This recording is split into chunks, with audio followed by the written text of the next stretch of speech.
Welcome to our channel. Don't forget to click the subscribe button para palaging updated sa ating mga panibagong videos na maaaring kakailangan ninyo rin po in the future. So in this video, ituturo po natin sa inyo kung paano mag-online appointment sa National Police Clearance. Before that, saan ba maaaring gamitin yung National Police Clearance? So po pwede sa employment, business permits, licensing, local travel, and administrative. So let's start. I-type nyo lamang po sa inyong browser itong pnpclearance.ph or kahit isulat national clearance, tapos ito na po yung lalabas. Bago po kayo makapag-register sa website ay kailangan mo munang i-confirm if you are a human. So just click begin. At pagkatapos ay sasagutan nyo po itong lalabas na para siyang CAPTCHA to verify that you are not a robot. So after that, meron ka ng access sa National Police Clearance System. So ito na po yung lalabas. I-click mo lamang po itong register, itong button dito na register. Kung meron ka ng account, kung nakapag-sign up ka na dati or nakapag-register ka na dati, ito yung i-click mo yung login. At pagkatapos mo nga pong i-click ang register ay ito na po yung lalabas. So i-check mo lamang po itong lahat ng box, agreement, privacy policy. So i-check mo po lahat ng yan at i-click mo lamang po itong next dito, itong nasa dulo. At meron pa pong other boxes na dapat i-check, itong your NPCS account profile. So pwede mong basahin yan kung gusto mong basahin yan. Pero i-check mo lang yan, maliit na checkbox, tapos next na kaagad dito sa dulo. So, maraming boxes na dapat i-check. So, meron pa dito, forfeiture of payment and clearance printout. So, i-check mo lang yan lahat. So, basahin natin itong forfeiture of payment. So, failure to pay your transaction 2 banking days before the scheduled appointment date means cancel transaction. So, dapat po ay bayaran. Pagkatapos mag-online appointment, dapat ay bayaran within 2 days. So, within 2 banking days. Kailangan makapagbayad dahil kung hindi ay mawawala yung iyong appointment. So ayan, meron pa lahat i-check itong maliit na boxes, i-check lamang po yan, lahat ng yan. Validity of clearance, so yung National Police Clearance nga po pala ay valid for 6 months. So itong renewal ay po pwede nang mag-renew kahit na hindi na without appearance na for 3 years from the last appearance.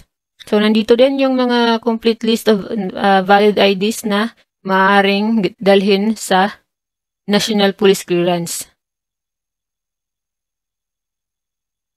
Pagkatapos mo i-check lahat ng box ng yan, so again, dito, pagkatapos mo i-check lahat ng box ng yan, nandito palagi sa pinakadulo yung dapat mong i-click. So, next, tapos dito I agree. Ito na yung last na box na dapat mong i-check. So, pagka-click natin ng I agree,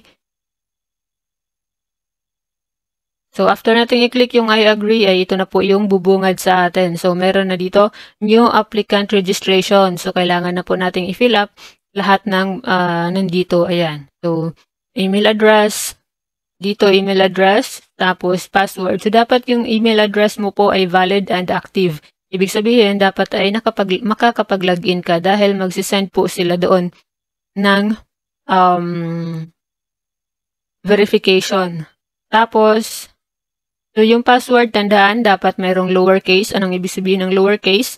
Dapat mayroong maliit na letra, mayroong malaking letra, mayroong number, and special characters. Tulad nito. Ito, mayroong mga example characters, yung at, yung dollar sign, yung exclamatory point. So, lagyan yan. I-mix mo lahat ng yan. Tapos, ay i-fill up mo na itong first name, middle name, surname dito. So, middle name, ibig sabihin yung apelyido ng iyong ina, kumpletong apelyido. After that, ayan. So, kung na-check mo, kung na-fill upan mo na lahat ng required, so dito, ito merong qualifier. Ano yung ibig sabihin yan? So, kung ikaw ay lalaki na merong junior, senior, the first, the second, so, i-click mo lamang itong maliit na arrow dito at lalabas yung mga options. So, same din dito sa gender. I-click mo itong maliit na arrow dito, lalabas dyan yung male or female. So, kung lalaki ka, male yung pilian mo. Tapos huwag kalimutang i-check itong maliit na box dito, terms and conditions, bago mo i-click itong register na button.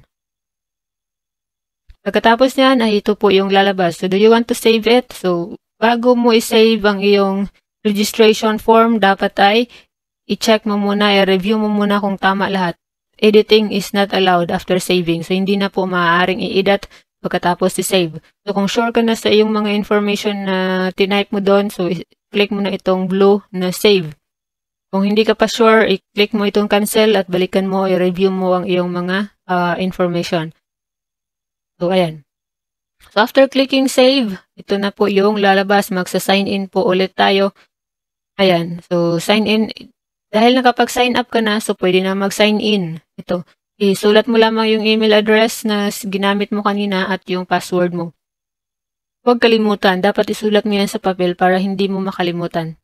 Pagkatapos ay, ayan, ito na, mag-fill up na ng profile. So, sobrang daming dapat fill upan. Dapat meron kang enough time kapag nag-online appointment ka sa National Police Clearance dahil sobrang haba po ng dapat na i-fill up.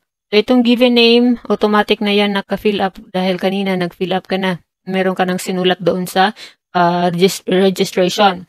So, ngayon, ito na lang yung mga dapat mong i-fill up dito. Ito, civil status. So, i-click mo itong arrow, maliit na arrow down. Lalabas dyan yung mga choices kung married, single, ayan.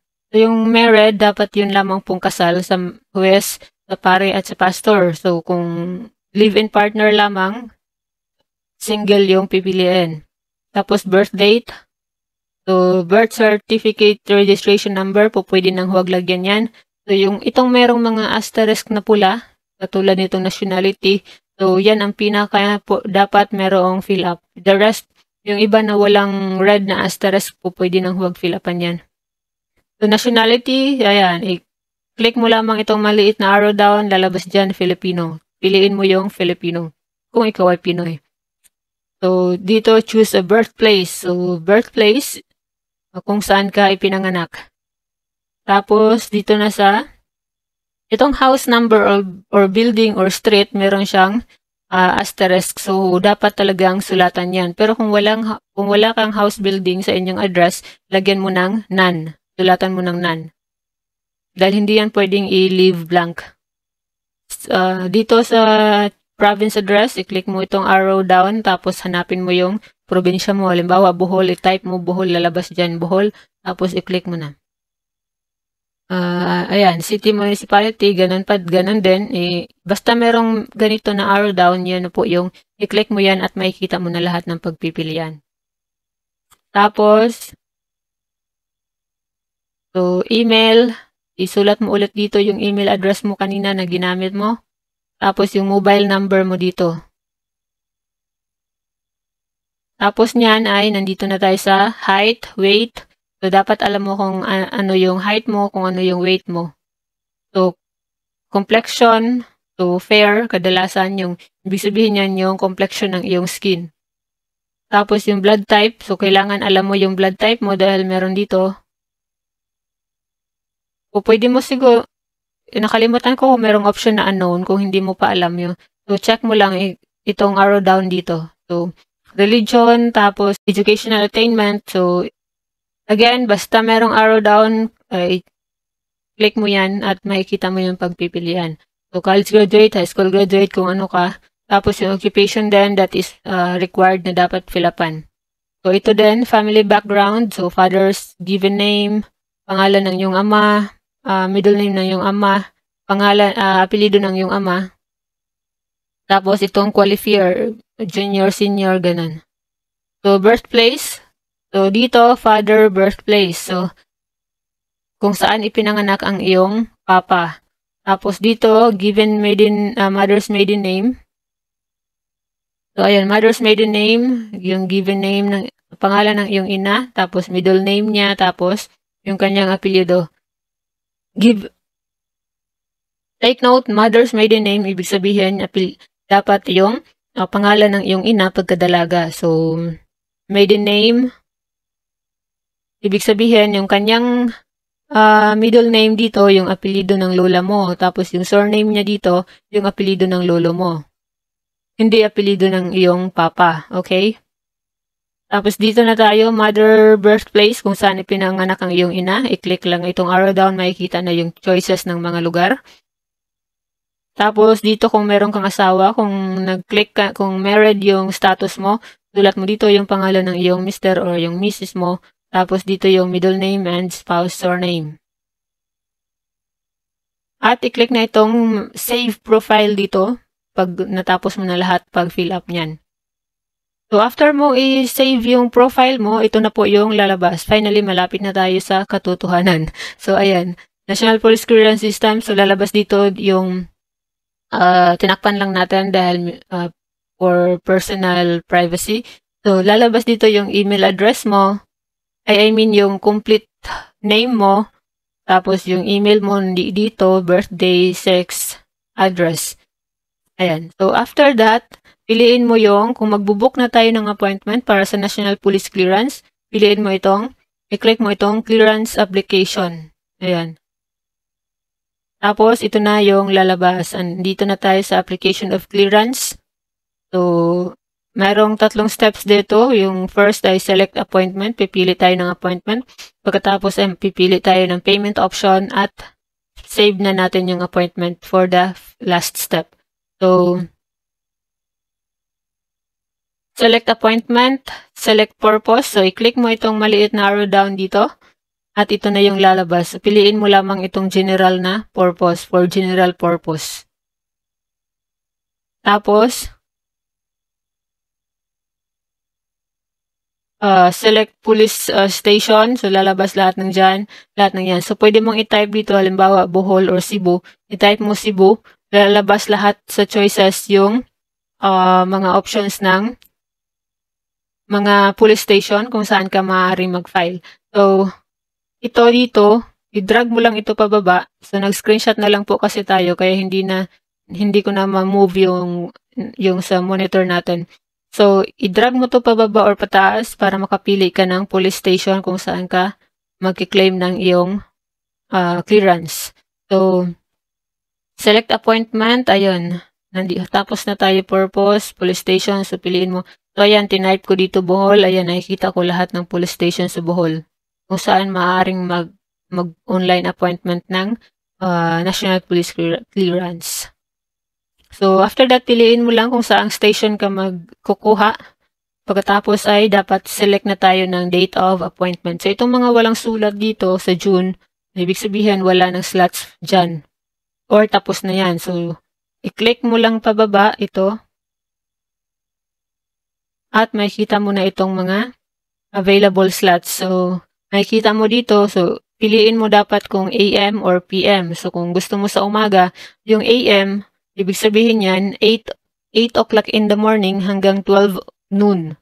O pwede kang pumunta. So kung AM yung pipiliin mo, dapat morning ka talaga pumunta. Hindi ka pwedeng pumunta sa 1 PM to 4 PM dahil yan po ay para sa PM na slots. So, kung ano yung pinili mo, AM ka, so punta ka 8 o'clock hanggang 12 o'clock po pwede kang kumuha. Makikita mo dito yung mga number of slots available. Ayan, so marami pa. So, depende kung saan station ka gustong mag-appointment. So, i-click mo yon at para magkaroon ka na ng appointment. So, ito yung, i-click mo itong, kapag nakapili ka na, i-click mo, tapos pindutin mo na itong next na button sa ibaba. Pagkatapos ay step 2 na, select payment option na tayo. So, sa Bohol dito, so depende siguro sa station, dito, Land Bank of the Philippines lang yung lumabas. So, depende kung ano yung mga lalabas. Piliin mo kung sa paanong paraan mo gustong bayaran ang iyong police clearance. So, take note na kailangan bayaran mo. Pagkatapos mo mag-set ng appointment dito sa kanilang website, kailangan bayaran mo within 2 days dahil kung hindi ay hindi valid ang iyong appointment. So, ayan. Within 2 banking days, ibig sabihin ng banking days, kung halimbawa nag-set ka ng appointment Friday, so Saturday, Sunday, walang banking days, so pwede ka pang bumayad Monday and Tuesday. So, hindi counted yung weekend. So, pagkatapos niyan, pindutin mo na itong next. At makikita mo dito, yung bayad nga po pala ay 150 pesos. Ayan. So, pagkatapos niyan, ito na yung lalabas. This is your final steps na. So, makikita mo na, i-review mo kung tama yung appointment na ginawa mo para makasiguro ka na tama yung date na pupuntahan, kung kailan ka pupunta. So, police station, dito lalabas kung saang police station yung pinili mo. So, i-review mo yan. Tapos, schedule of appointment, siguraduhin mo kung sure ka na yan yung gusto mo. Tapos, payment option. So, ayan, Land Bank of the Philippines, 150 pesos. So, doon mo babayaran kung ano yung pinili mo. So, again, sa Bohol nga po ay isa lang yung option na lumabas. So, depende siguro sa lugar ninyo. So, pagkatapos niyan, kung gusto mong magbayad online, pwede mong i-click dito. Pay online by clicking click here to pay. Ayan. So, pwede dito magbayad. Kung online ka magbabayad. Kung hindi, pwede pumunta ka sa Land Bank of the Philippines. Ayan. Or kung ano yung choices na pinili mo. So, last na yan na option. Last na yan na steps. Pagkatapos niyan, click mo na itong save appointment. So, meron ditong reminder. The reminder na ang local police clearance ay hindi siya required para sa pagkuha ng national police clearance. Kahit wala kang local police clearance, maaari kang kumuha ng national police clearance. As long as magdala ka ng valid IDs, which is nandito yung listahan ng valid IDs na maaaring dalhin. So, ayan. After that, kung sure ka na sa appointment na nilagay mo, i-save mo na to. Save appointment, tapos bayaran mo na. So, that's all for this video kung paano mag-online appointment ng National Police Clearance. So, thank you for watching. Please don't forget to click the subscribe button here in our YouTube channel. Thank you.